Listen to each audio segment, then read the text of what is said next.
Hey, hey! We're live. Oh my god, it's working. Welcome back to Tailosive Tech live on YouTube, ladies and gentlemen. A bit of a different stream than usual. How about that background? Come on. This is probably the best background we'll ever have on Tailosive Tech Live, so soak it up. Yeah.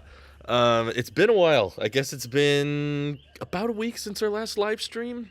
Um, but it's worth due because a lot's happened since then. I've finally gotten to experiment with the Tailosive Tech mobile setup of packing everything into basically less than 10 pounds of luggage and seeing what is possible to make do with how little we have. Yeah, we've got a nature background. And thankfully, internet here is pretty dang good. It's pretty stable, so I'm able to upload stuff. There will be a tech video that goes live right after this live stream. And I was very happy to say how many people we got after I started posting that I was here, how many fans we have in Puerto Rico, which is awesome. So thank you. Shout out to all of our Tailosive Tech viewers from Puerto Rico. But yeah, it's been cool finally seeing how the MacBook Pro works in a more mobile environment that's more versatile instead of just being tied to my desk all the time and just sitting there plugged in constantly at 100%. Now, battery's getting lots of cycles in, don't even care. Whatever. Nice green screen background. Yeah, I know. Let me see if I can prove it to you. This is all a green screen. None of it's real, right? It's just a really powerful 360-degree green screen technology. I know. Very impressive. You should call your bag Tailosive Portable. I saw those comments. That's a good idea. I like that, actually. Just too many syllables. We need to... Tailosive Tech Go. Tailosive Go. I don't know. Something simpler. Welcome to Galenton. Thank you, thank you. Shouldn't you be out enjoying your vacation? Yeah, we've got... Well, the point of the trip... Vacation's a funny word because... What I've discovered as a content creator is, of course, you don't get any holiday pay. You don't get vacation time. So if you just stop uploading... Do you want to say hi? Okay. Louise is taking pictures of me. It looks 3D, doesn't it? Basically, if you take time off of YouTube, you don't get reimbursed for that time off. So my go-to response to most of that is like, yeah, it would be nice if I could just, not take a paycheck for months at a time and just take vacations whenever I wanted. But that's not how the world works, and when we have financial goals and investment goals that we want to achieve, that kind of puts a dent in things. But luckily, there's actually a good amount of downtime on this trip, so I keep using that word trip instead of vacation, because vacation implies you're not working, where I intentionally bought a MacBook and intentionally did like the tech travel bag thing because I wanted to be able to work wherever. I was like, why do I need to tie down my work life into a single room, into a single building, when I can practically work wherever there's internet, as we can now see. So I'm able to find a good balance of both, where we've had a lot of fun. There was a few days I took off there where we were just, hitting up all the Puerto Rico beaches, which are beautiful, and you can see more of them on Tailosive Talks, but also going on lots of hikes and sightseeing and just traveling the island and going from end to end. And, there's so much to see. But there's also time where the friends we're staying with need to work. They've got stuff going on. So there's downtime for us as well. So it basically lets us just have a great change of scenery. Meaning I still can do a full day's work just like I do back home, except now when I'm done working, I can come out and enjoy a different view and kind of experience a different side of the world instead of just being stuck in the exact same place I've always been.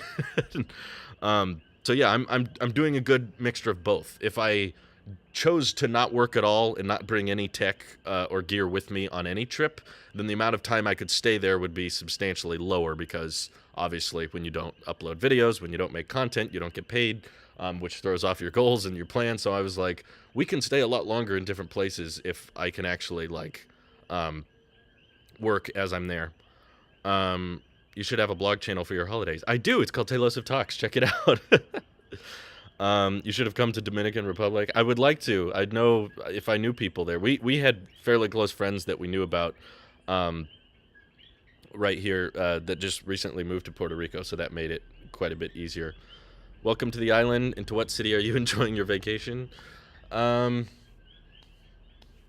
I know the answer. I'm just wondering if I should say. Probably, we'll just keep it to Puerto Rico. I don't want to get too specific. No lag. That's good. Yeah, we are not on Starlink anymore. Just for these next couple of streams. How's the food in Puerto Rico? Love it. Oh my God, the food is delicious. What's up with your back and forth between other YouTubers? What is up with it? Am I having a back and forth with other YouTubers? Remind me, because I don't remember. Would you ever travel to Canada? Yeah, actually. I don't know anybody up there personally, but I'll just say I have friends and family that are not too far away from Canada. So if I was visiting them for a while, which I actually do plan to do in 2022, it should be pretty easy for us to also drive up and visit Canada for a while, because I've never been there. My friends have, and other family members have, but I've never been to Canada. Can definitely say you'll enjoy your stay here. Thank you, Hector. I am. I'm always just so surprised how many people watch my videos that are on this island. There's no Apple stores here. Yeah, I was a little bit surprised by that, because there's a surprising number of, I know this isn't exactly tech related, but it's kind of tech related. There's actually been a decent number of Teslas here. I've seen probably 10 or 12 Model Ys and 2 or 3 Model 3s, and they're superchargers, and they just opened a Tesla showroom. So they got quite a bit of Tesla presence here, but yeah, no Apple stores. If you're watching from Puerto Rico, let me know. Where do you guys pick up your tech? Do you go to like a Best Buy or something? Let's see. Actually, I'm worried about getting doxxed, but I realize there's actually no way for you guys to dox my location, because we're staying at a place that doesn't have an address. So do your best. Love the view and nature sounds. I actually haven't tried to record anything off of the microphones here on the MacBook Pro in my surroundings. I did a tech video today with a fairly similar backdrop to this. You can see the bananas right behind me. And I use my Zoom H6 microphone, which has a fairly directional attachment, which means it isolates my voice and you don't get too many nature sounds in the background. But I don't know how much this MacBook is picking up other stuff.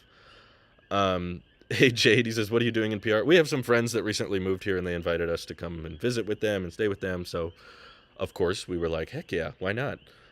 I wish there was an Apple store. People are saying Best Buy. You have no idea where you are, and I hope you are having an awesome time. Okay, you'll have to figure it out, I guess. That's fine. There is an official Apple retailer. Some of them in Plaza Las Americas is called Modernica. Okay, Modernica is a retailer. Okay, see, a lot of people are saying Modernica. That's cool. Glad you're having a good time on your tripcation. Maybe that's the word I should be using. I kept trying to find the word, because people are like, I hope you enjoy your vacation. I'm like, it's not really a vacation, but it's kind of a vacation. It's like a tripcation. That's good.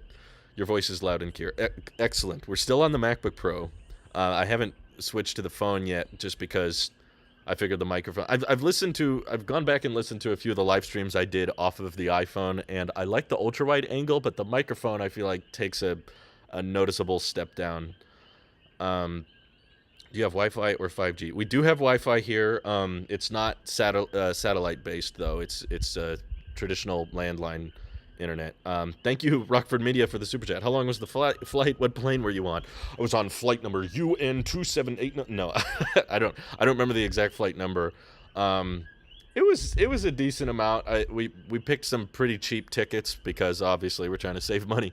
But they were fairly uncomfortable, and it was like, man, what was it? We were stuck on the runway for like an hour because there was a computer problem with the tower. I think it was because the tower was on Windows 10. I have no way of proving that, but I think that was the reason. Windows 10 going through an update. And we were stuck out there for a long time. And the first flight was 4.5 hours. And we had a layover in... there's just a bunch of animals running around behind me. There's a lot of iguanas here. We'll see if we can get an iguana in this tree. There's actually several in this tree behind me. But basically, we had a layover for about 4 hours in D.C. and then a 3.5 hour flight to Puerto Rico. So overall, it was probably like 14, 15 hours of travel time, which is not the worst. My flight to the Philippines ended up being crazy because, well, I also factor in the count of like we had to take a ferry to go where I was going, so it was like it ended up being something like 42 hours of total travel time. which was not fun. And ever since that trip, everything has felt not that big a deal. So the trip was fine. It obviously it would have been nice if it was faster, but one layover. They have a Circuit City and a Radio Shack in Puerto Rico. Radio Shack's not dead? I thought Radio Shack was gone. Wow, I can hear the birds or whatever that is in the background, but sounds peaceful. I think I thought they were birds too. Apparently those are frogs. I forget the name, but they're technically frogs making that noise. I don't know if you guys will be able to see it, but let me try. Yeah, it's kind of overexposed. Dang, I gotta turn off auto brightness, but this tree right here behind the banana tree has like tons of iguanas in it at all times, and they're just hanging out up there, chilling, enjoying the view. And sometimes when I'm in the middle of filming, I've filmed I think like 3 or 4 videos since I've gotten here, and in the background there will be like iguanas, like they basically just roll out of the trees when they're done. They're just like, okay, time to go, and they just fall out. Iguanas are mostly Windows 10 users. You've been to the Philippines, so iguanas there in Puerto Rico shouldn't be a problem. No, they're not a problem. It's just funny when you're like in the middle of recording something and then you just hear a bunch of trees crashing and leaves moving and you're like, what's that? And you just see a iguana falling. Oh man, thank you for the super chat. He says, why didn't you take the Tailosive corporate jet? I know. I decided it wasn't good for the environment, so I stopped using that. Alpha says they are frogs. Have you used cinematic mode? You know, what I've discovered is that the normal 4K at 60 mode on iPhones can actually pull out really, really solid images, even if you're not at ProRes, which doesn't support 4K at 60. But I tried a little bit of cinematic mode recording, and I think what bugged me the most was just that low frame rate. And once I got here, you know, I was debating whether or not I should record in, you know, full 4K at 60 or if I should just do cinematic mode. It was technically my backup plan. So essentially, the idea was if the internet was really, really bad, record everything in cinematic mode because I know that's going to be capped at 1080 at 30. So I was kind of just planning for the worst, and I was like, cinematic mode gives you kind of that, you know, cinematic feel. That's the whole point of the mode, and it wouldn't take up that much space. It wouldn't take that long to upload because before we got here, I wasn't really sure how fast the Wi-Fi was going to be. It was potentially just going to be all over my phone's hotspot and over cellular. And if that was the case, I was like, okay, I should prepare for these videos to be fairly small, just 1080 at 30, and that's it, nothing fancy, so that the upload doesn't take too long. And then when I got here, the internet ended up actually being really, really good. So I was like, okay, I can do 4K at 60. But when you have a huge background to work with, when you have all this space, you actually get a lot of that cinematic feel because there's nothing directly behind you. Whereas when I'm filming at home in my little office, the wall is only like 2 or 3 feet behind me. So with a lens as small as the iPhone lens, you can't get that much depth effect by filming because if you're in focus, the background's in focus. So everything's in focus and it just doesn't look too cinematic. Whereas if you have a big, giant view like this, a big background, you can get that cinematic blurring effect just because it's far away. So the iPhone lens isn't focused on it. And if I stand at a decent distance, then I'm in focus, the background's blurry, and I can preserve it at 4K at 60. And thanks to the internet, I can post it pretty quickly. There is a tech video today. It'll post when I'm done with this stream. Those are frogs, and when it rains, they start going at it even louder. Yeah, it was actually crazy. I recorded 2 videos about right here today, and just like 20-30 minutes after I recorded the first tech video, just started pouring. Oh my god, the rain was so hard. It was like you could hear it from anywhere in the house, which is all made of cement. And it was super duper loud, and I definitely couldn't come out here and film. One, because I would get wet. Second, because it was super loud. So I had to wait a little while before I filmed the EV video. So yeah, it's amazing how on and off the weather is here. That's happened several times since we got here. It's like just rain is pouring and then it stops all of a sudden, which makes it a little bit tricky to time my recording. But luckily we've got some downtime. They are beautiful. I agree. Gorgeous. You know, the webcam's not doing it justice. I wish I could adjust the exposure settings, but I'm like, I can't tap the display, Apple, because this is a MacBook. Yeah, Puerto Rico's great. But yeah, it's like, it's overblown. Like, I wish, if I back out, will it? Yeah, there you go. Look at how great it looks. It doesn't have much dynamic range. If my face comes in, it ruins it. Um, I guess I should just step out of frame for the whole thing. Maybe I should turn on cinematic mode right now. What happens when I do that? That looks kind of stupid. It still looks like a fake background. um, yeah, no iPhone boxes hanging around. So I'll milk this background as long as I can. Is traveling more relaxing in terms or work environment? In terms of work environment?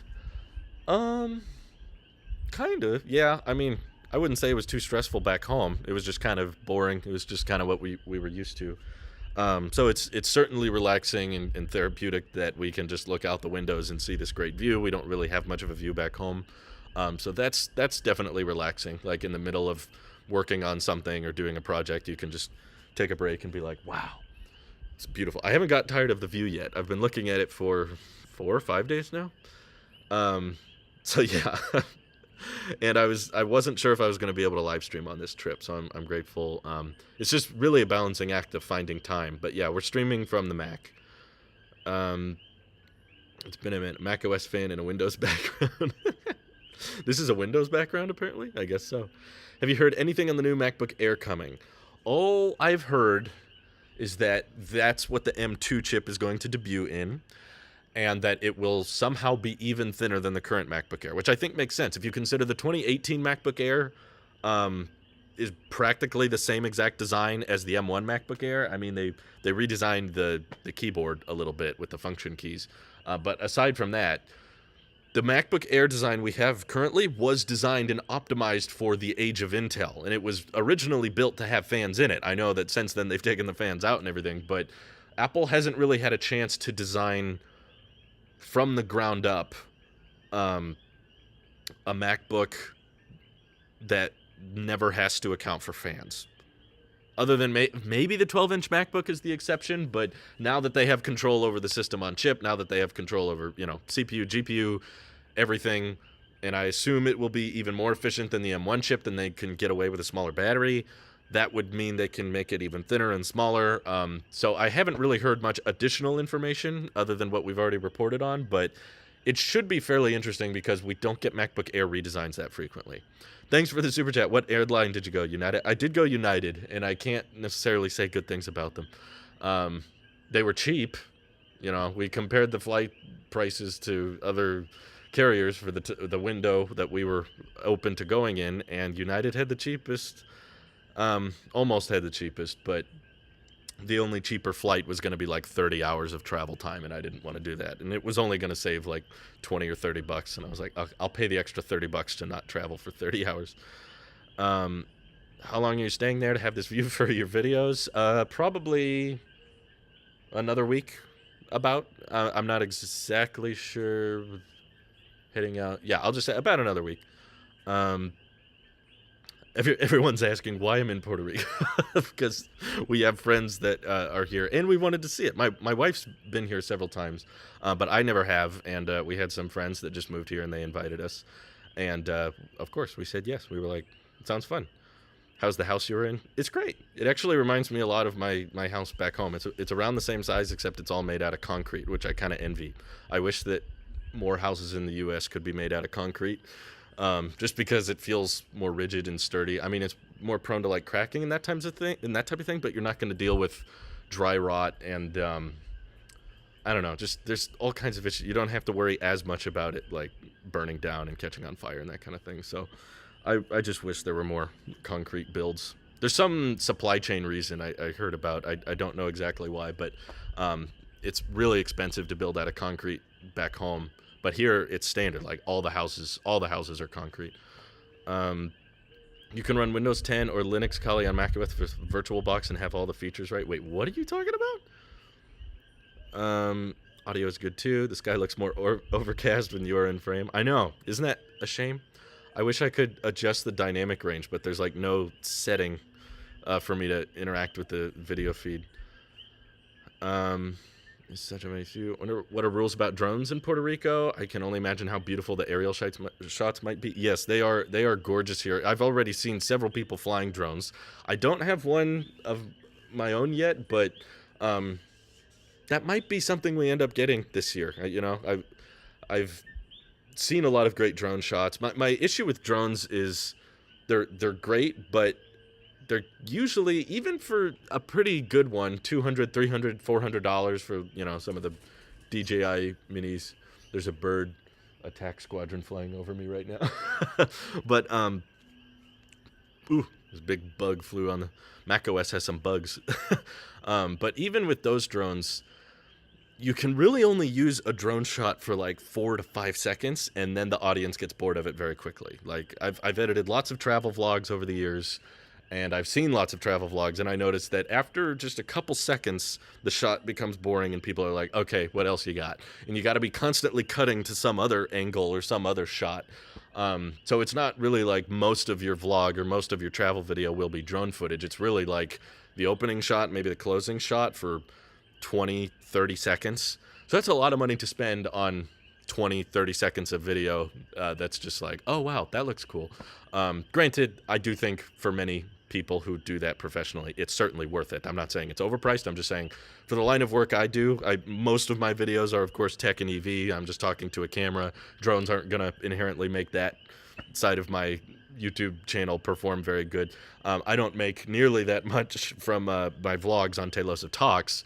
So investing hundreds of dollars into that just so that the intro and outro shots can be useful. Yes, it's probably a bit overkill, but still really cool. I've flown several DJIs. I am currently standing, in case you were curious. Do you mean stucco or actual concrete? Because here in mainland U.S. we do have homes made of stucco. No, this is actual concrete. It's got stucco on top of it, but yeah, it's literal concrete. I've seen several houses under construction around here, and it's concrete. Thank you for the super chat. Recommend the DJI Air 2S if you get one. Yeah, I would probably get like one of the cheaper end DJIs. My friend Mike just bought one. He really likes it so far, so I'd probably end up getting something like that. You all doing any vlogs while there? I've already posted one over on Talks, and then there will be another one tomorrow, and then probably another one on Friday. Want to travel with a drone and make like an hour-long video of drone footage. I just want to encourage you to find who's going to sit there and watch like 1 hour's worth without like getting up and checking their phone. And it's really cool, don't get me wrong, but it gets old super fast. The attention span for a drone shot is slower than you'd think. Is shorter than you think is the word. People are like, wow, that looks really cool. And then if you hang on it for 20, 30 seconds, they're like, okay, I get it. We're flying. Let's see. No, we made sure we were tested before we came. We made sure both me and Louise, we got the COVID test swabs with our noses, and we were both negative, and we're both vaccinated. And we were fairly well quarantined several weeks before we came here. We didn't leave the house very much, and we pretty much just stayed there. So we did it as safely as possible. Streaming from the MacBook. I remember what someone was asking earlier. So this is streaming off of Wi-Fi. However, I must say, Mint Mobile works great here. So Puerto Rico is still technically in the United States. It's just not a state. It's a territory. But all of the traditional carriers work here. So one of our friends has Verizon. One of them has AT&T. Both of them get decent signal.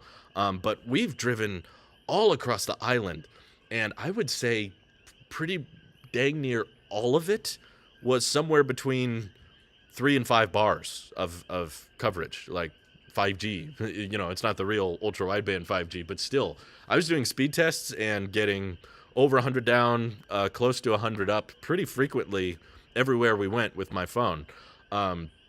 So that's really nice about traveling. Like as far away as we still are able to get really, really adequate cellular data.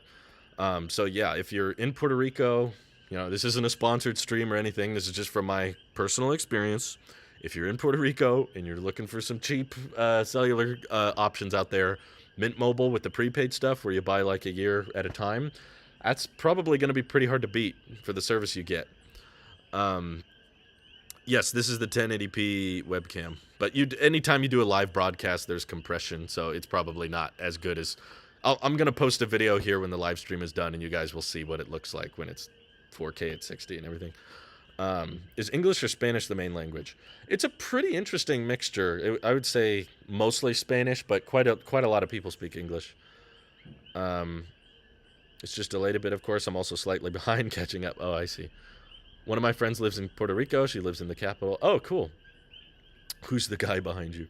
That would be funny. Did you pay the same rate or did you get charged for roaming? No additional charge because you're not international. You're still within the U.S. So there's no roaming charge. Basically, the carriers here work exactly the same way they do back home. If anything, I would say the coverage has actually been better here. But that's probably because, relatively speaking, the island is so small compared to the size of the rest of the United States. So providing decent internet speed everywhere you go is actually not that complicated. I don't speak very much Spanish. I actually understand it better than I speak it, but that's not saying much. My wife is far better at it than I am, and the friends we're staying with are far better than she is. So we're basically covered as far as like I'm never really in the city or traveling here without them because we're all sharing the one car. So if we go somewhere and they don't know English, I can basically fall back on a friend or something. But I've tried to pick up as much as I can. Would you consider moving there? That's a question several people have already asked us in my personal life too. Um, it has everything I feel like we need. I remember in a previous live stream, there's a guy named Victor or something that said he was watching from Puerto Rico, and he said he was able to get really really fast download and upload, and of course the beaches are wonderful, but there's probably more factors to consider. I don't know exactly all about the income tax and what working out of here looks like financially, or the property taxes and that kind of thing. Plus, we're visiting in January, which I've been told by several people here that this is kind of like the best time of year to visit because it's not extremely hot or humid, whereas in the summertime, apparently it gets much, much hotter and very, very humid. So I don't see what it looks like in its worst. I'm just kind of seeing the best of it right now, which is great. But probably the biggest thing that would prevent me from moving is just how close I can be to friends and family. I think that's, at the end of the day, my biggest factor, depending on where I live, is like how far away am I from the people I care about. What about getting Apple products day one? Yeah, that I don't think that's as crucial, but still, yeah, that's kind of nice when you're doing tech videos. Does Mint Mobile have unlimited data? I have Visible and love that it's unlimited and still really affordable. Yeah, if you're more interested in unlimited data, Visible is probably a better way to go. Mint Mobile does have an unlimited plan. I think it's $35 a month. But of course you have to pay for it all at once. Yes, I remember that, Rockford. Thank you. No hurricanes now too, probably. Yeah, I mean, there's fairly little EV chargers, but the thing is you don't need that many because even with a standard range Tesla, you could drive pretty much anywhere on the island and come back home. So there's 2 superchargers here. But yes, I've seen at least 10, maybe 12 Model Ys as we've driven around, and 3 or 4 Model 3s, a couple Model S's. The only Tesla I haven't seen here is a Model X. So yeah, there's plenty of EVs, and I've even seen several standard range Teslas. So it's not like people charge from home. That's the thing. Everyone's just going to charge from home, and because the island's not that big, you can basically drive from one end to the other on a single charge anyway. And yes, they use the US dollar. Have I been to Europe before? I haven't. We were hoping to make a trip out there later this year. We have some friends out there that I would like to meet and see again, that my wife knows more closely, but we're trying to nail in the times. Timing is everything, trying to find a time when they're available and we're available, and what the prices of flights are at that time, and trying to balance the budget and all that. So it's kind of a trick figuring out when we're going to do it, but we do want to go to Europe eventually. Are you scared of the spiders? Dude, I would die. I haven't seen a crazy big one yet. My friend was just telling me about how one of these mornings or evenings he caught a banana spider crawling around, which is, if you're scared of spiders, don't look up a banana spider. But they apparently like to hang out by the banana trees. But I'm kind of like, I don't love spiders, but I'm kind of like remotely interested. I just want to see how big it is, because apparently he said it was like the biggest spider he'd ever seen. So uh, I'm kind of like, ew, gnarly, gross. So I'm kind of looking around for them all the time, but I have not seen one that big. Um, Apparently, banana spiders are like, size of your face type of thing. Only spiders I've seen around here are like this big, but they're pretty quick. They're fairly fast. What's the temperature in January? It fluctuates between like 70, 80 degrees. It's really nice. This is like perfect weather for me. Um, are they Tesla connectors or CCS connectors on Teslas like Europe there? I assume, I haven't been to a supercharger. I assume they're like the US connector though. You're correct, Drew. With little range, you can drive a lot in the island. Right. You're not going to do cross country road trips because you're on an island, so you don't really need that many chargers as long as you can charge from home. Um, Banana spiders aren't that much of a problem. They're docile. You can touch spiders. They're better than insects. I don't know how you rank your animals, but I'm not going to touch one. I just want to see one that's at a comfortable distance. I don't need one crawling around on me. There's actually a lizard right above my head, though. That's funny. He's like hanging out on this wood plank. He's just looking at me. Um, yeah, mosquitoes are the biggest enemy. We've killed a lot of mosquitoes. Biggest difference from California, probably the wild, the greenery. I don't see any of the same trees I see back home. There's a lot of, it's fairly green. There's a lot of trees where I live back home, but none of them look like this. Maybe there's a handful of banana trees at different people's backyards and stuff, but for the most part, like all the trees look different. Lots of palm trees, lots of banana trees, and just tropical. I don't know the names of all of them, but everywhere you look, like you can just tell you're not in mainland. You're not back where I came from. The sounds also are very different. The nighttime, it does not sound like this back home. Were you able to get a rough estimate on the percentage of people who use iPhone or Android? I'm probably a bad person to ask about that. I think if I had to guess, it's probably somewhere like 70% Android, 30% iOS. I just know that iOS is typically the dominant platform in English-speaking countries. That was the last data I saw on a chart. If English is the dominant language, most people use iOS, but if English is not the dominant language, then Android is more popular. Is food spicy? I haven't had much spicy food, actually, but thank you for the super chat, Brian. Those birds chirps are really mesmerizing. I'm excited for the fact that you'll travel more. It'll spice up your videos. Yeah, that's kind of what I was excited for, too, is like just, I know over the past few years, people have been used to me like changing up the background and changing the way things look. And, a lot of the time I would do something and people would say, I miss the old background, or I miss the old this.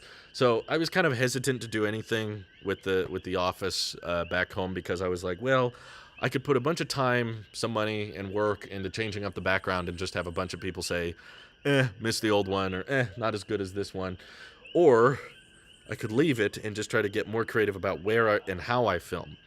And I think I've been very pleasantly surprised with the reaction I've gotten from the audience. You guys have been all overwhelmingly happy to see, like, whoa, you're in a different place. Whoa, this background looks cool. So I'm happy about that.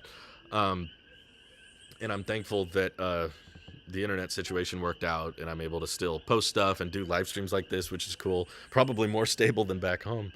But yeah, all the chirping, the croaking from the frogs makes it easy to fall asleep. It's like a nice little lullaby. What are the frogs called? Coquis. That's what they are. That's what everyone's curious. Thank you. People don't like change, but if it's good change, they'll grow used to it. I guess so. Maybe that's the truth. Enjoyed your videos, especially the past year. Humor and jokes, outdoor videos, frequent live streams, and almost daily. Keep it up. Thank you, Vasco. I appreciate that. I like daily uploaders, so that's what I'm trying to be. Just get a green screen so you can have any background you want. The issue I have with green screens is that even when they're done perfectly, they still look like green screens. I've used them in the past. I know what green screens look like. I know how to use them. I just don't like the look. It always looks fake. It always looks like you can look at a video that was shot with a green screen in 2 seconds. You can be like, that's a green screen. So, besides, it would feel weird and it would become obvious. I could film this for 30 minutes and then use that as a background, but you can never get the lighting and the angle exactly right, so it just becomes abundantly clear, like, okay, this is a green screen, even when it's done well. I've seen tech channels that do everything via green screen, and it's like, yeah, you technically did everything right, still looks like a green screen. How does it compare to the Philippines? It's pretty similar. Obviously, the currency is different. The language is different. There's a lot of differences, and I haven't been to the Philippines in 2 years, so my memory's not as fresh. But we actually got unlucky when we visited the Philippines. There was like a lot of really bad weather, which meant that we couldn't go out and do much. So this is, I guess, technically, maybe just because I'm still here and it's fresh in my mind, this feels like more fun. But that's because we've had such good luck with the weather lately, and of course the trip wasn't as long as the Philippines trip was.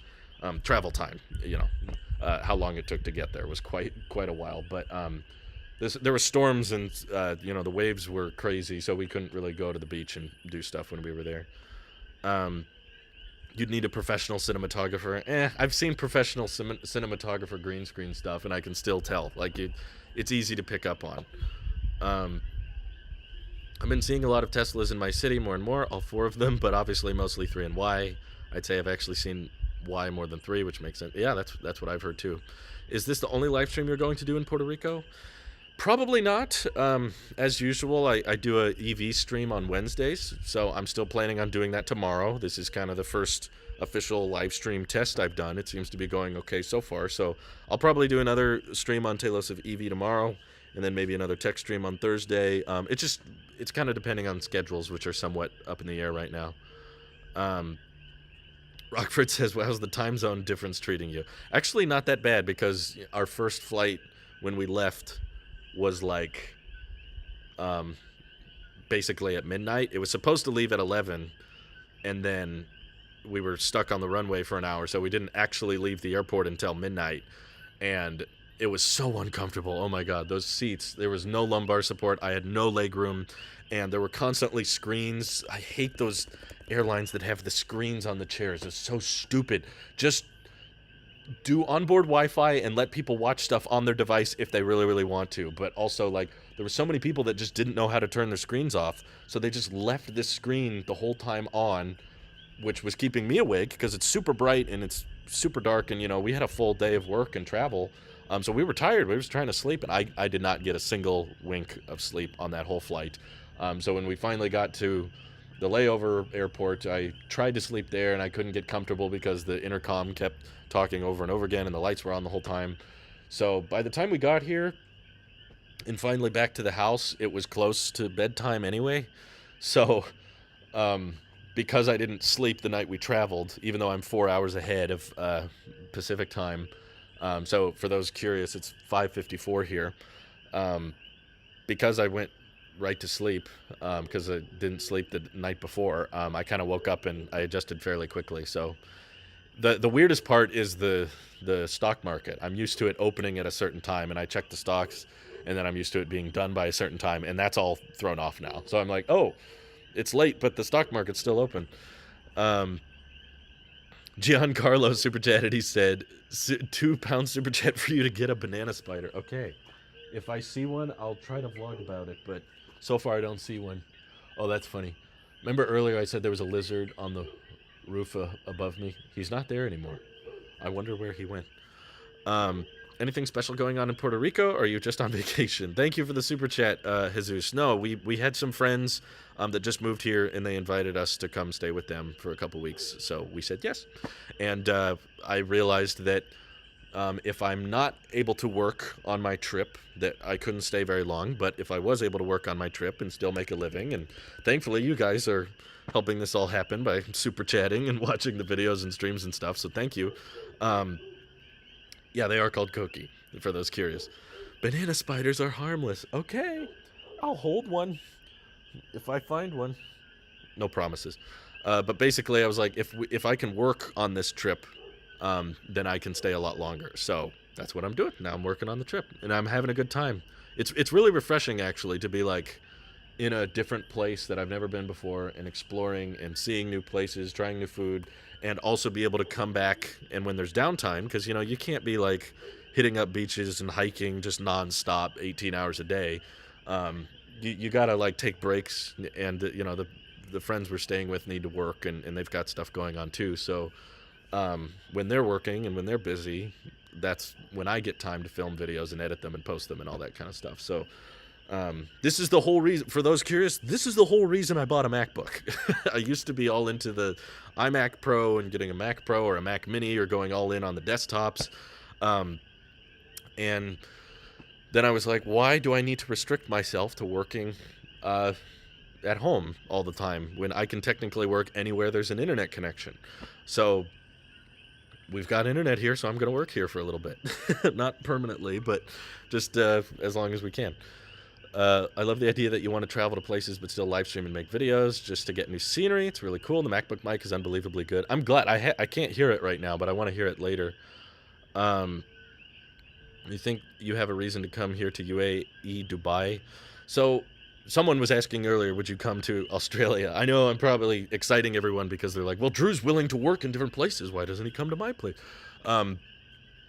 It's a lot easier to travel somewhere for an extended period of time if you know someone there that you're comfortable with. You know, I'm not saying let me come crash at any of your houses because you guys may know me fairly well, but I don't know you that well. So I'm not going to just hit up fans and say, let me stay at your place unless I find a way to get to know you a little bit better. But we do have friends and family in Australia. We've actually been trying to go to Australia for the past 2 years, but of course with the lockdowns and everything, they're very, very restricted with who they let in. My father-in-law actually is an Australian citizen who owns property there, and he can't even get in. So once they start easing up on the restrictions and once they let tourists come back in, I'd be very interested in going to Australia just because there's a lot of in-laws that I have not met yet. Simply because it's taken so long for us to try to get in stride Australia. So, yeah, we want to go to Europe. We want to go to Australia. We want to go to Canada. There's not any place I'm like, I'll never go there. So we want to look around. Can you come to Canada? I live in Toronto. That's cool. We probably will at some point. Jesus, thank you for the super chat. Your live stream connection is really good. It looks crispy and has no lag. I know. It's kind of ironic, right? Like I'm back at home with Starlink and it's, you know, it's kind of laggy and it's kind of choppy here and there. And then I come all the way out here in Puerto Rico and the internet's even better. But it's just, it's all landline based. It's not fiber and it's not 5G. It's just traditional coax cable, but it's like, I don't think there's a good way for me to show you. I'm looking at it right now, but it's basically like coming through the trees. There's just like a wall of trees and then coax cable coming out of the trees and then feeding into the house, and that's what provides the internet we're using.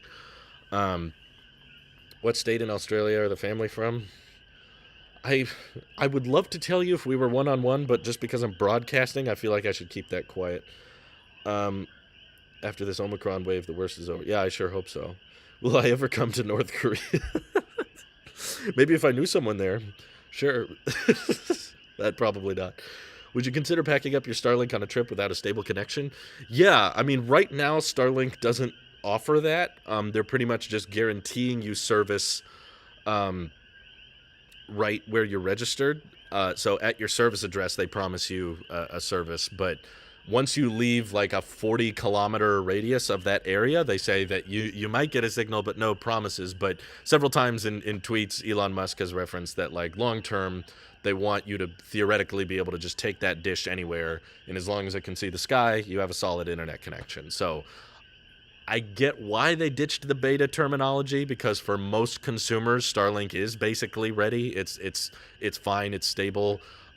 We've even had a handful. I'm surprised we haven't had any frame drops yet, because there's been several times I've been using the landline internet here and it cuts out. It'll drop and suddenly like I can't even watch a YouTube video. You know, Starlink doesn't usually go down to zero. Typically it'll dip to a couple hundred kilobits per second and then it jumps back up and it's more stable.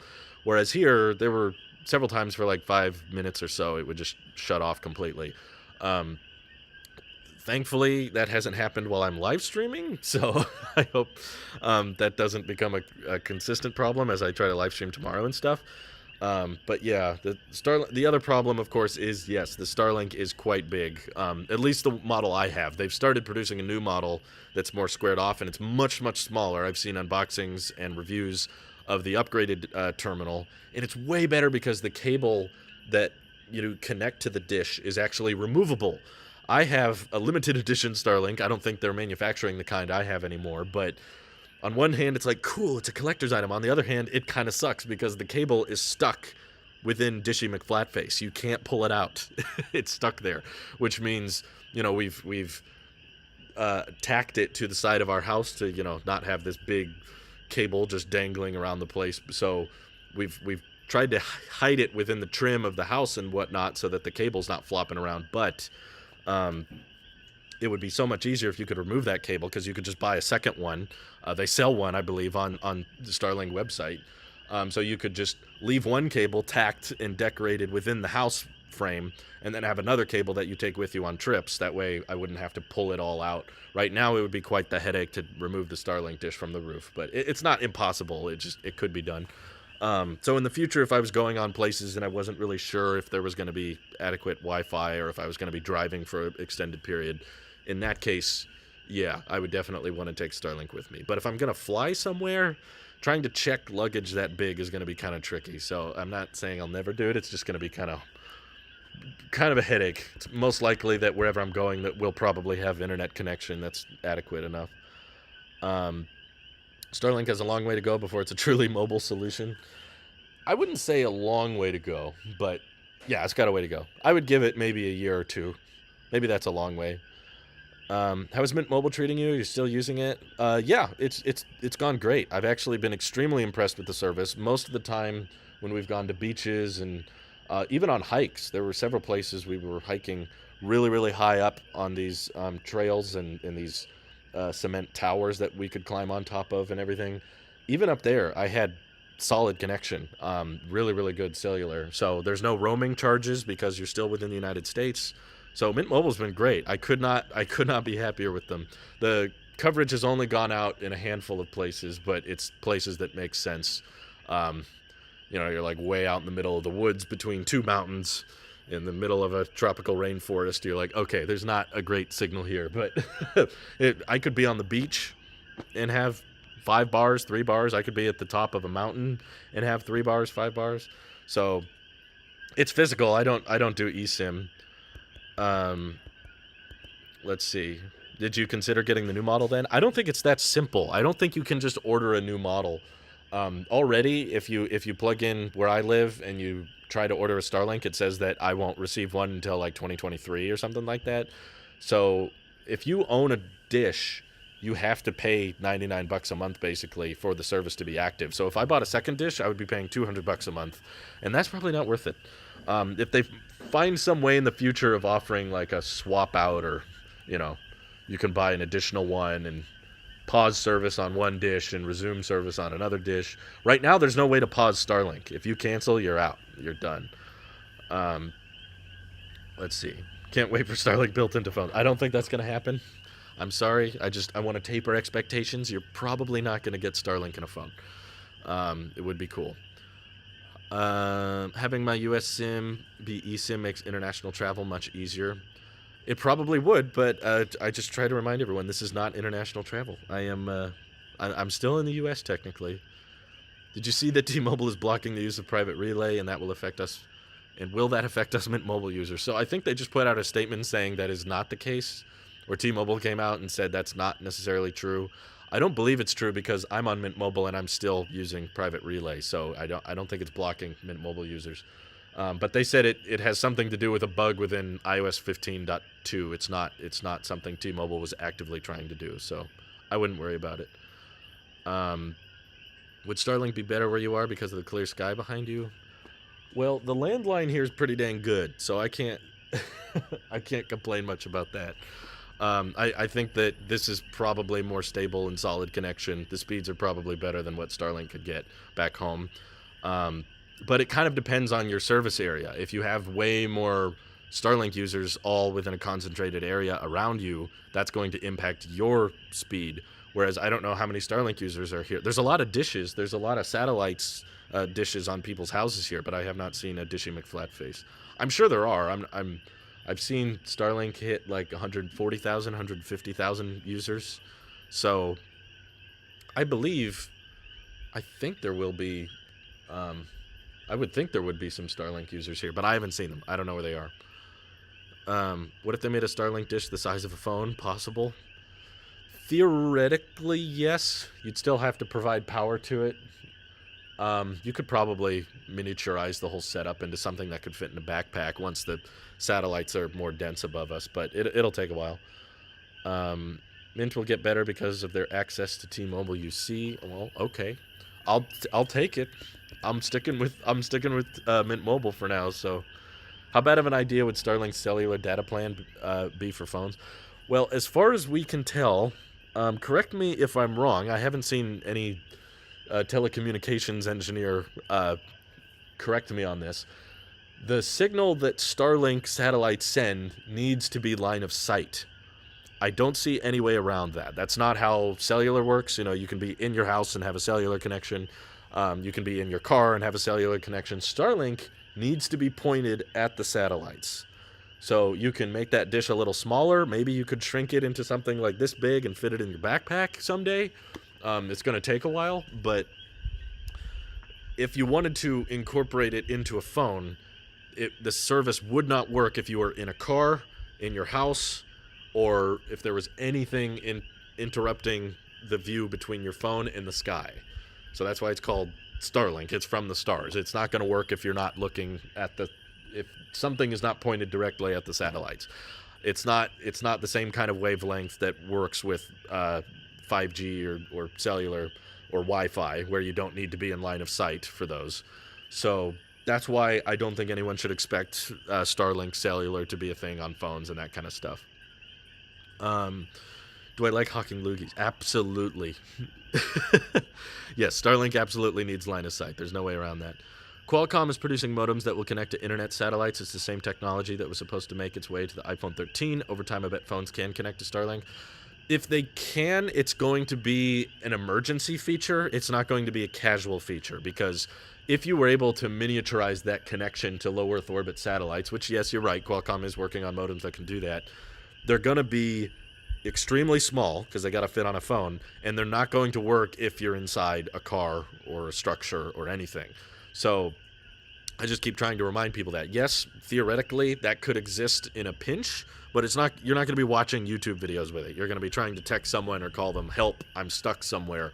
You know, if you're in a place with no cellular and no Wi-Fi and you need to send an emergency text and your location to someone, you could theoretically use low Earth orbit satellites to do that. But it's not going to be like, time to watch a YouTube video. It's very low data, probably not even a phone call, but mostly just for text messages. Will you buy an iPhone 14 if it uses USB-C? No, I thought about this. I did. Trust me. Before I uploaded the video saying this is my last iPhone for a while, I considered everything I could imagine Apple does with the next iPhone.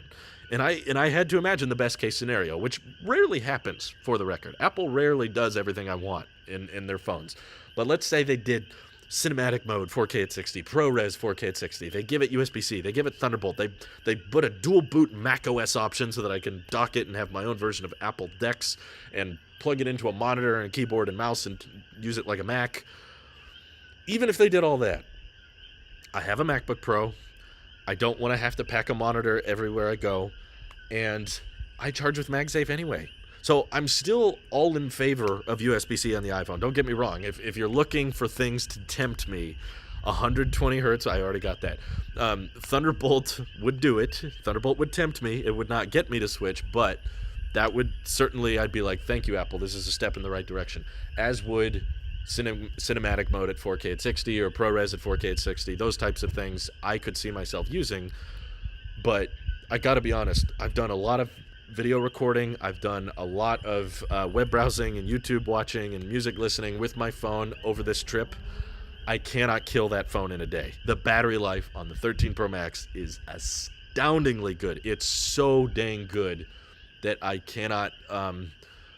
And the display is gorgeous. It's already 120 hertz. It's already huge. It's, you know, I would like it if it was a little lighter, but I'm not willing to spend hundreds of dollars or thousands of dollars just so that I can have a slightly lighter phone. I even went swimming with it in the salt water and went really, really deep, and you'll see the footage that it got on Tailosive Talks yesterday. Tomorrow. Tomorrow I'll upload that vlog, and the 13 Pro Max is like astoundingly good. Like there's everything I have wrong with it is minor nitpicks.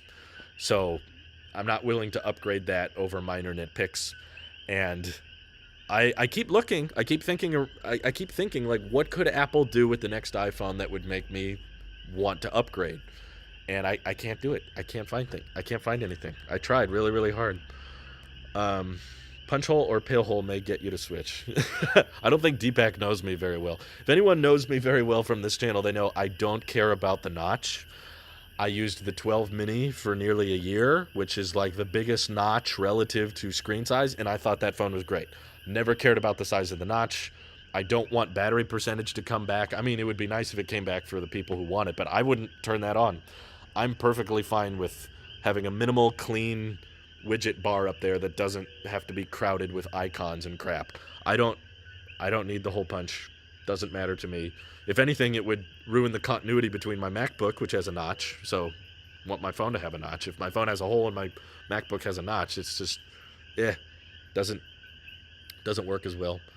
So no, the punch hole would not get me to switch. I, of course, thought about that. I don't think notchless would get me to switch.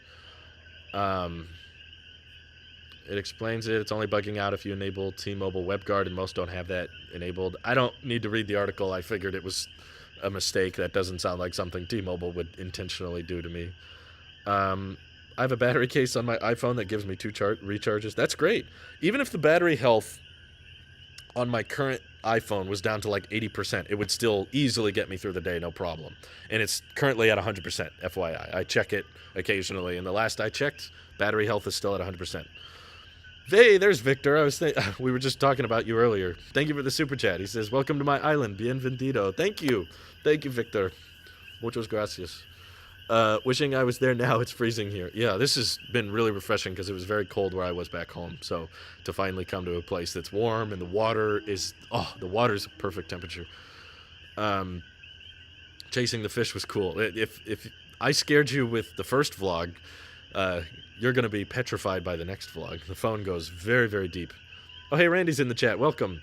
USB-C is better than MagSafe ecosystem, only for data transferring. Yeah, I would agree. If you're going to have a port, I would rather it be USB-C, but I'm personally the type of guy that doesn't need a port on the phone. I know that's probably not in Apple's best interest because they've already made so many cases about how removing... I think they made this case to the EU a few years ago. They were like, if we remove the lightning port, all of these accessories would become useless and there would be so much e-waste from all these lightning cables that go to waste. So if they suddenly went portless, that would definitely come back to haunt them with the e-waste argument. That would not help their case. Even if you included a lightning to MagSafe adapter, most lightning cables are attached to 5-watt bricks. 5 watts can't handle MagSafe, so it wouldn't work even if they offered an adapter. So it's probably not in their best interest. However, I would be fine if, little Tim Cook sneaked out into Puerto Rico and stole my iPhone and replaced the lightning port with nothing and just covered it with steel and then put the phone back, and I woke up and the lightning port was gone. I wouldn't care. I'd be like, cool, don't use it, don't care. Like I do everything with MagSafe, and all of the videos I've recorded over the past couple days, I film on my phone, and then I airdrop them to the MacBook, and it's plenty fast. I would argue it's probably faster than the SD card slot back when I recorded everything on the Blackmagic. So, yeah, no big deal. It would be good. It's a good idea. Don't get me wrong. I'm not going to complain if Apple puts USB-C on the iPhone. I honestly think if I was in their shoes, that's what I would do, because there's going to be too much backlash if they go portless. There's going to be too many people who panic about it, and it's not going to look good for their e-waste argument, and rightfully so. Going portless doesn't really help that case. But USB-C, I think, would please the most amount of people. Apple's already supporting it across nearly all the iPads, all the Macs. They've been shipping USB-C products for years. That's why I don't consider it the same thing as 30-pin to Lightning. When Lightning was introduced, nothing had Lightning. If they switch to USB-C now, lots of things have USB-C, including like all Android phones. So if you want to make the argument that like, let's make it easier to switch from Android to iOS, maybe adopting USB-C would help with that. Lechon is great. I agree. If Apple were to release an AR VR device and it required the newest iPhone, would you switch? They might back me into a corner in some way, shape, or form like that. I hope that's not the case. It would depend on what I could do with the AR device. You know, if it's the rumored like headset that we've been hearing a lot about, which I still have a hard time believing, that you wear it around your head like this. It's not glasses, you know, it's like a full-on headset. It's big and it's $3,000 and it's basically good for Angry Birds AR edition, you know? You just play some games with some holograms around the living room. No, that would not get me to upgrade. But I think what would get me to upgrade is if they release some kind of lightweight, fashionable AR glasses that could actually do the 3D hologram tech like Iron Man, like everyone imagines how crazy the throw a TV here, have an external monitor here, and have notifications come out from above your phone or behind your phone. And, you know, if it bridged the whole ecosystem together, that might be one of the few instances that might get me, because I'll be like, well, I want to review these glasses, and I think they're very, they have a lot of potential, and Apple could go a long way with this, so I want to review them for the channel, and also because I'm interested in them. But VR headset, all that's going to be good for is playing some games. That's probably not going to be as good as the Oculus games. AR, big old bulky headset, I don't really know what the use case for that is going to be, aside from some cute little Angry Birds demos. But yeah, like Sam is saying, I don't think that would happen because the Apple Watch 7 can be used with the iPhone 6s. So it could be different because the AR tech is very different. You know, there's a chance that they may require Wi-Fi 6E to work on the iPhone and the headset. So they're like, well, if you don't have Wi-Fi 6E, then you can't use the headset properly. If that's the case, then maybe it's an exception to the rule. I think Apple will use USB-C because of the rumored ProRes 8K. Who suggested ProRes 8K? I haven't seen that rumor anywhere. I saw Marquez bring it up, but I haven't seen any like reputable source actually claim that that's happening. 8K is pointless. I feel like they could have done 8K a long time ago, and they intentionally chose not to.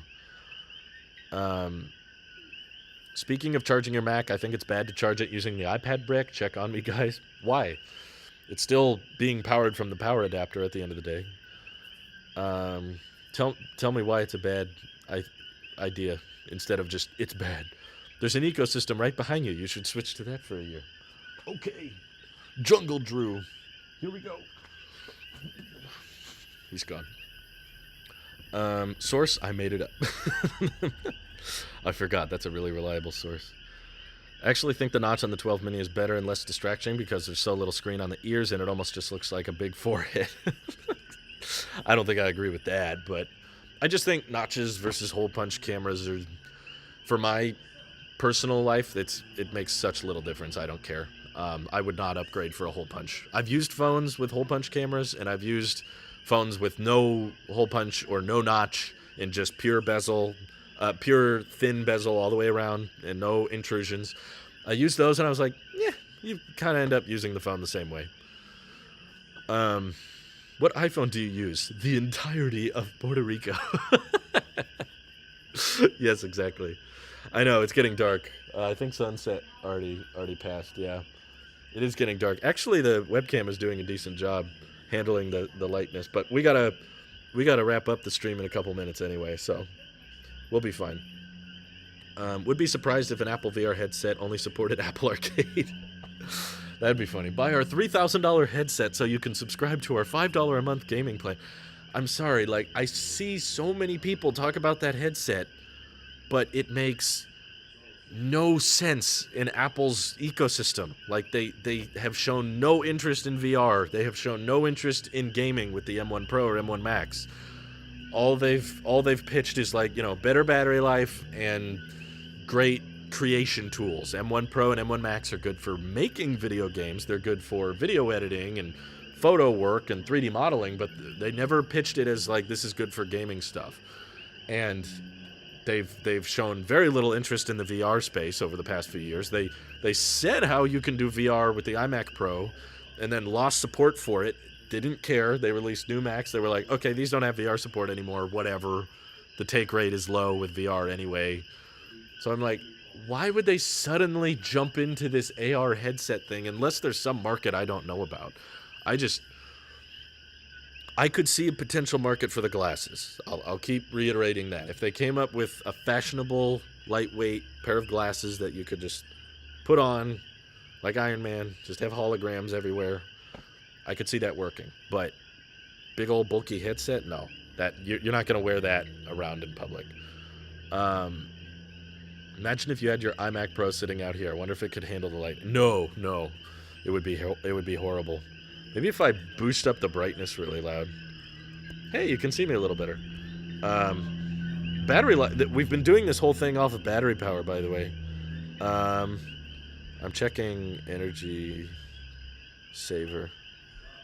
Maybe display settings. I just don't want the auto brightness. Wait, where the heck did it go? Oh, displays. Oh, Caleb, thank you for the super chat. I use Mint Mobile too. The place you are looks nice. Love your channel and videos. Thank you, Caleb. That was really nice of you. Wow. Saludos desde Puerto Rico. Thank you, Viendo. Appreciate it. Can you please show us the view? Yeah, it's... there, I'll turn off auto brightness. Thank you, Caleb, for the super chat. I boosted up the brightness. The MacBook is kind of its own light source now. The M1 ISP is doing everything it can to stabilize it. That actually really helped, yeah. The M1 isn't great for gaming, maybe mobile gaming on the iPad or iPhone. No, I know. They did not design it for gaming.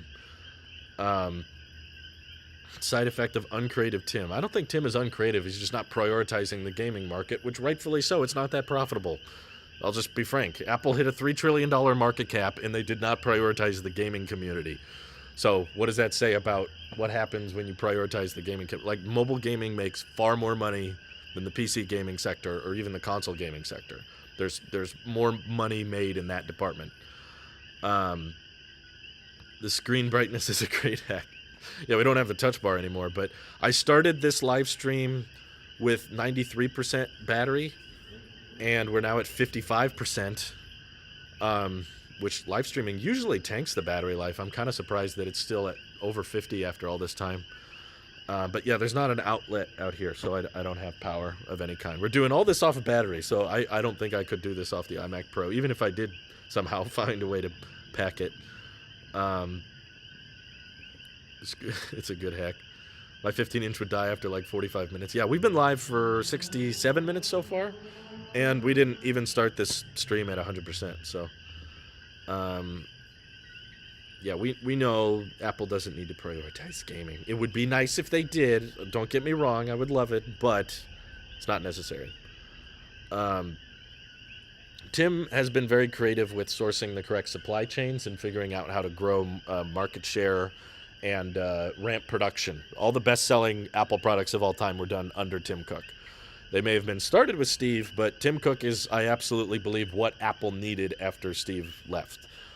They needed someone who's a bit more stable and a bit more calculated and was a bit more on the numbers, that kind of thing. What size shoe do you wear? I wear a 14. I think I'm either a 12 or a 13, something like that. Yeah, the battery is amazingly good on the MacBook Pro. That's why I've stopped caring. Like, I'm not trying to leave it plugged in at all times and keep it at 100% constantly. I'm not messing with al dente. I just use it however is most convenient. So this is probably as low as the battery's got in a while, though. If you could spec out a new 16-inch MacBook Pro, would you go for the M1 Pro instead for better battery life? Do you take advantage of the better graphical performance? I've seen export tests comparing the M1 Pro to M1 Max, and I do notice a difference, so yes. I still appreciate the extra graphics performance. It's not so much the GPU as it is they have H.264 encoders, 2 of them on the M1 Max, whereas there's only 1 on the M1 Pro.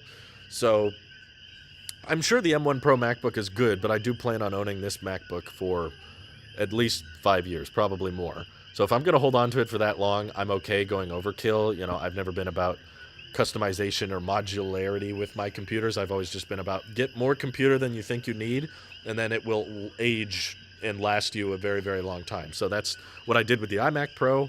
It was probably overkill for my needs at the time, but it scaled and accepted all of my needs as they changed.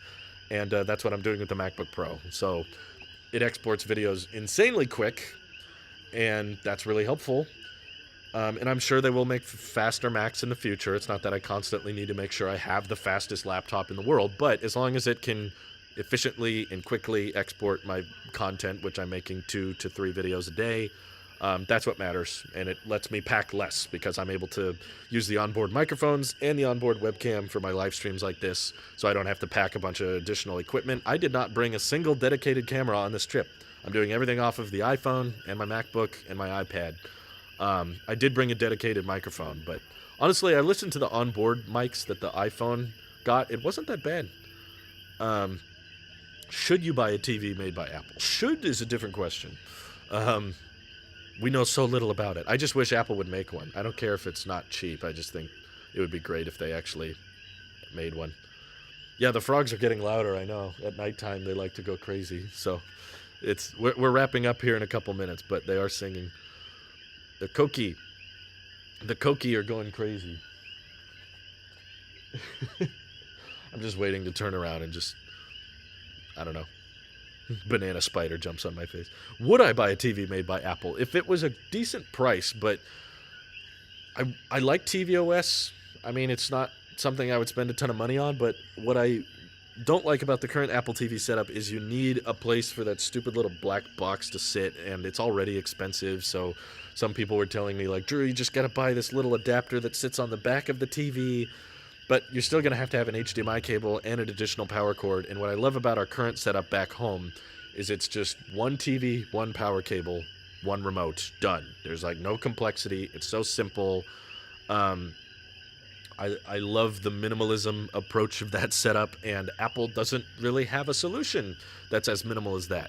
If they did, there would be one TV that's by default running tvOS and comes with the Siri remote, and you have several inputs you can plug into it if you have Blu-ray players or Xbox or PlayStation, that kind of stuff. So I wish they'd made that. I don't know how much they would charge for it because Apple cares a lot about dynamic range and that type of thing, but I just want, like, remember when they unveiled the A12 Apple TV and they were demoing it with the big, clean, minimal-looking TVs? I was like, Apple, who's making that? Like, you're demoing these TVs that don't exist.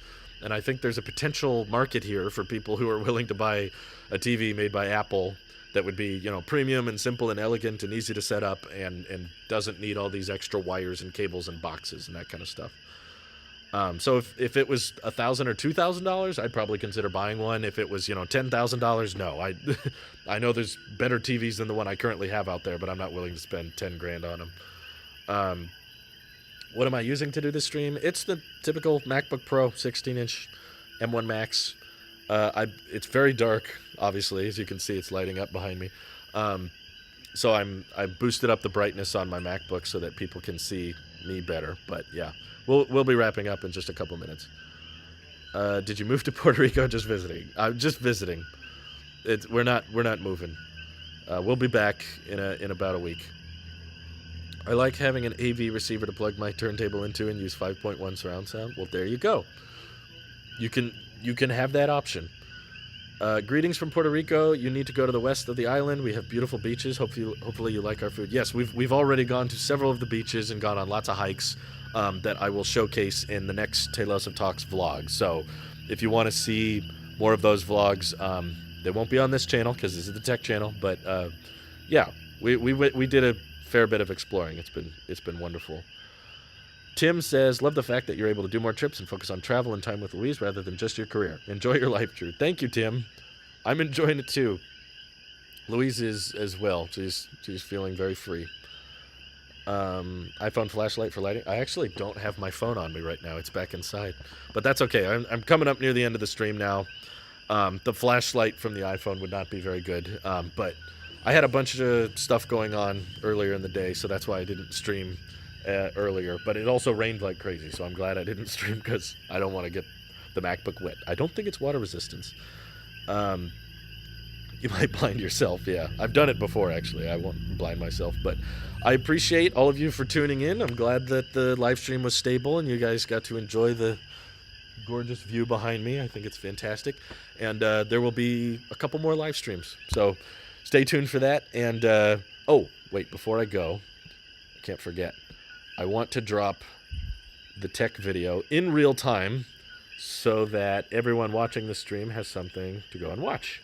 And due to what the channel members voted on, so we had a poll and they chose this one, we're doing finally the long-awaited Apple in 2022 predictions. So the video is now live. Feel free to enjoy it, and I will catch you all in the next one. Take care. Bye-bye.